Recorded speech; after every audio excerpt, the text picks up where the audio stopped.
We're going to be introducing someone very special to join us on stage next. And she goes by the name of Seema Anand, and she is a mythologist and a practicing storyteller of ancient narratives. She also delivers courses on the Mahabharata, the Bhagavad Gita, Tantric philosophy, and the Mahavidyas, and connects these stories to have leadership lessons. Her extraordinary work on the revival and reproduction of the oral literature of India is associated to the UNESCO project for endangered oral traditions.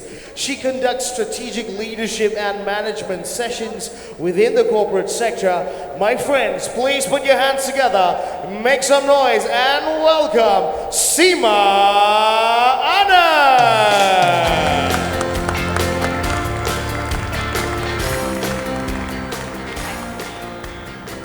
Ladies and gentlemen, good afternoon, good evening. I'm going to start you off with a very unusual conversation which begins at the start of the Srimad Bhagavatam, with Ved Vyas talking to Narad Muni, complaining about the Kali Yuga. And he says to Narad Muni, he says, you know what, I have done everything that I could. I have tried to write books on philosophy, I've tried to write books on every subject that every human being might need in their life at some point. I've tried to help, but nobody's paying any attention. Nobody's reading those books. And if anything, everything's just becoming worse and worse. Society is falling into disrepair. People are falling into depression. What should I do? And Narad Muni says to him, he says, the problem is you've made it too complicated. Who has the time these days to go off and read all these books on philosophy and then try and understand the philosophy and then try and figure out which is the right philosophy to add to what situation? You've made it too complicated. Go out there and tell stories instead. A story is the best way to teach somebody. That way you can also put the problem and the solution into the same place. And most importantly, everybody, when they hear a story, will learn from it what is their own capacity to learn. So tell a story. And so I am going to tell you a story, ladies and gentlemen. It's one of the most amazing stories that I've ever heard, and I've heard a lot. This story actually has the teaching of the entire universe in it. So, they say that every child is born with their destiny, with their kismet, that it's written over here. And we believe that at the birth of every child, Brahma comes to write that destiny. He writes it with a special pen, and he writes it in the sutures of the skull, so it cannot be seen and it cannot be erased. But here's the thing. Even Brahma has no idea what he is going to write before he writes it. Destiny is calculated a long time before the child is even born based on their good and bad deeds in their previous life. So Brahma simply puts the pen on the child's head and the pen writes the destiny. I guess it's because this way nobody can be bribed to change anything. Start of my story, there's a young man called Brihad. He's very young. He's about 18 years old. Brihad is there present by a series of strange circumstances at the writing of two destinies for a boy and a girl. And they're terrible destinies. The boy is now destined to live in complete poverty all of his life, and all that he's going to have in his life is one buffalo and one sack of rice. The girl has an even worse destiny. She's going to grow up to be a common prostitute. She's going to sell her body every night, and she's only going to live on what she makes every night. And the only thing that she will have in her life, something that she'll acquire along the way, is a necklace of the finest quality pearls. And Brihad is so angry when he hears this, because these are the children of his master, and his master was a wonderful man. He was good, and he was kind, and he was honest all of his life, and it is so unfair of the gods to give his children such terrible destinies. And this whole thing about everything is based on what you've done in your previous life, then what's the point of doing anything in this life at all? I mean, if this is not Kali Yuga, what is? He's so upset, he can't change anything, that he decides to leave. He goes off for 20 years, and he travels around the world. He's looking for answers. He's looking for the meaning of life. Till finally, after 20 years, a thought comes to him. Destiny is just a path. How you walk that path is up to you. Time is not bad or good. Time is just time. This thing of Kali Yuga, it's a yug. Your actions are what matter. Anything can be changed. And so Brihad goes back. He goes back because he's going to change the destiny of these two children. Well, they're not children anymore. It's been 20 years. They've grown up. They're young people. So he first goes to the house of the young man. He's living there exactly as Brahma had prophesied, in poverty with his wife, his two children. All he has is one buffalo on which he carries his load every day. He's a coolie. And one sack of rice from which he feeds his family a little bit every single day. When that finishes, he borrows a little bit of money, buys another sack of rice, and this cycle continues. And Brihad says to him, it's time to change this cycle.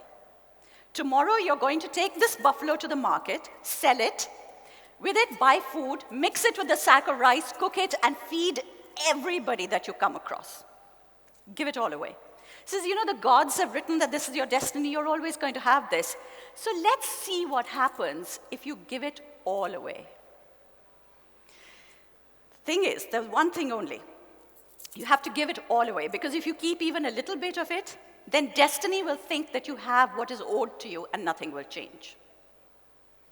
Now, it was not easy to convince the young man, because I guess if you're that poor, it's not simple to just give away whatever little bit you have, but eventually he convinces him. So the next day, the young man goes out into the market, he sells the buffalo, he buys food, cooks it with the sack of rice, and they feed everybody that they meet. And it's a strange feeling, because for the first time, in feeding everybody, the family actually eats pet bharke themselves as well. That night, Brihad has the worst night ever, because he's petrified at what he's done. I mean, what's he going to do? How is he going to feed his family now? Are they just going to die on the roadside? The next morning, however, Brihad wakes up, as per his habit, at 4 o'clock in the morning, and he goes to feed the buffalo. It was a habit. He gets there and he realizes that buffalo to bech diya, there's no more buffalo now. And as he thinks that, he suddenly sees in front of him a buffalo and a sack of rice. Brihad says to him, he says, from today, this will be your routine. The gods have said that this buffalo and this sack of rice is yours forever, all of your life. It's their problem of how they're going to get it to you every day. You will take the buffalo every day to the market, you will sell it. With the money, you will buy food, mix it with the rice, cook it, and feed everybody that you find. But remember, the secret is you give it all away, because if you keep even a little bit, then nothing will change, because destiny will think that you have what is owed to you. And having settled the young man, he then goes to the young girl's house. The young girl takes no time to be convinced, because she hates her life, she wants to change it. He tells her, he says, today you lock your door. Your destiny is to sell your body every night and live on what you get. Today, your price is going to go up, way up. Your price is going to be one necklace of the finest quality pearls. The young girl locks her doors, and as the customers come, she turns them away. They think she's gone mad. She wants a necklace of pearls. And initially, she feels really empowered. She feels very good. But then as the night starts to wear on, she starts to get really nervous, because she hasn't had any money that night. How is she going to feed herself the next day? But of course, before the end of the night, there is a knock on the door. And outside, there is a young man with a pearl necklace. Brihad tells her the next morning, he says, now take this necklace to the shops, sell it, look after the poor with it, whatever they need, feed them, clothe them, house them, whatever they need to do. And from now, this is going to be your routine. Every night, your price will always be one pearl necklace. The man who brought it to you yesterday is the only one who can afford to bring it every night. He's the only man that you will sleep with. And every day, you will sell this pearl necklace, and you will look after the poor. But the secret is, you give away everything. Don't keep even the tiniest bit for yourself, because if you keep any of it, destiny will think that you have what is owed to you, and nothing will change. Brihad stayed on for about a month to help these young people transition into their own lives, into their new lives. And then he decides to leave. And this is my favorite part of the story, actually. He decides to leave. The next morning, by mistake, he wakes up too early. Outside, it's still nighttime. The moon is still high in the sky, but he thinks, okay, I have such a long way to go. I may as well set off now.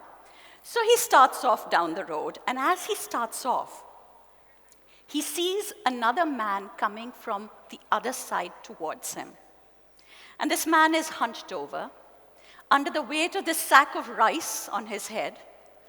In one hand, he's carrying a buffalo, and in another hand, he has a pearl necklace. And under his breath, he's mumbling. Ladies and gentlemen, can you guess who that was? That was Brahma. And poor Brahma, how his life had changed. I mean, every day he spent swimming around at the bottom of the ocean looking for these pearls. Every night he was walking up and delivering all this stuff. His feet were blistered. He was getting a bald patch over here from that sack of rice rubbing against his head. And it was all the fault of that wretched boy, Brihad. Till now, everything had been perfect because those kids were living in their misery as they had been told to do. And suddenly he's gone and changed their path. And now he's stuck in this position. And as Brihad walks past him, Brihad smiles. And he thinks to himself, maybe I should join politics. You know, every time I listen to this story, I learn one other thing from it. I learn something new. It truly has the teaching of the entire universe. But the one thing that always stands out for me is the fact that it took Brihad 20 years to figure this out. He didn't just do it overnight. Knowledge takes time and patience and understanding. Knowledge is not a WhatsApp message. You will not learn your philosophy overnight. Think of how many times Brihad would have tried to figure out a solution and failed and tried again and failed. Do you know, it is this trial and failure that makes these stories really special. In the West, psychologists are now saying that kids who grow up without listening to the try again stories are more likely to fail in life because they don't know how to deal with the challenges of life. Because even in this era of everything being instant, there are no instant solutions to life. We need these stories, and we have these stories. We come from a culture where we have so many of these stories, whether you read the Mahabharata or you read the Kama Sutra. And I know you're thinking that, okay, Mahabharata I can understand, I would go to learn this. But what is the Kama Sutra going to teach me? Trust me. This is a book that has a level of philosophy and learning and understanding and a depth that you will not find in any other book. This book, with its philosophy, ladies and gentlemen, could change the gender narrative of this country. This book, the Kama Sutra, is the book that inspired 1,500 years of our classical Sanskrit and Tamil literature. For those of you who've read Kalidas or Bhanudatta, most of our literature is something called Prabandham. They're epic romances. They're all romantic fantasies. And they're not romances in terms of Romeo and Juliet, lovers who never meet. These are very much about physical romances. This is the first book that gave complete equality to women as well as to men. This is a book, really, that makes a lot of sense to understand. And up till the 1700s, I want to tell you, up till the 1700s, almost every book on kingship, all the way from Chanakya up to the 1700s, begins with a chapter on Kama. Do you know why? Because it was believed that really good physical relationships meant that the marriage would be stable. People wouldn't want to go off and have affairs here, there, and everywhere. A really good physical relationship meant that the marriage would be stable. If the marriage was stable, society would be stable. If the society was stable, the kingdom would be stable. And so even if it is just for national security, ladies and gentlemen, I would suggest you go off and you read about the Kama Sutra, just for the sake of national security. Because I want to tell you that the erotic literatures of India are utterly the most beautiful, the most refined, and the most elegant that you will ever find. And that's probably because they were written by a woman. I'm convinced that they were written by a woman. For those of you who...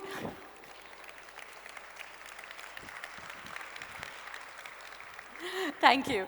For those of you who know our mythology, I'm not just making this up. You know that Kamdev is killed off very early in life. Shivji opens up his third eye, he bhasam karos Kamdev. He's dead. When Rati finds out, his wife Rati finds out that he's dead, she wants to kill herself, and the gods say, no, don't do that, because the world can't actually survive without love and desire. So why don't you carry on his work, and eventually we will bring him back to life. And so it was Rati who wrote the Kam Shastras, which is what makes them so different. Very different to the Chinese, the Persian, the Japanese. They truly are very beautiful. And all the literature written after that was based on the metaphors over here. And I'm literally going to tell you about one metaphor because I have a very small amount of time, unfortunately. So, for instance, in the old mythologies, in every old mythology across the universe, across the world, well, not the universe, I don't know what the life forms are in the different parts of the solar system. Across the world, it was not a traditional position for a woman to be on top during lovemaking. It was not the normal place. I guess being on top meant that you were the person in control. It was a matter of choice. The Kama Sutra says you could be on top if you were very good at what you did. And being very good meant that you had to be able to bring your partner to orgasm by only moving your hips. You didn't move the rest of your body. So these women would wear ghungroos over here on their upper waist and make sure that the ghungroos didn't make a sound. Okay, pretty awesome, yes. When we actually write about it in literature, we never get explicit. We never say in our ancient literature that, oh, she climbed up on top, she did this. You never say that. You would just say, she put on her ghungroos, she put on her jingling girdle, and you know exactly what is going to happen. Or the man sends his mistress the jingling girdle, and you knew what he was expecting of her. There is a beauty and a subtlety there. But more importantly, to read most of our ancient literature, we need to know what this book says. So make me a promise that you will go off and at least try and study some of it. And I'd like to finish with one thought. Stories are the most important tool in our life. They are what navigate us. Every single day we have a new challenge in life.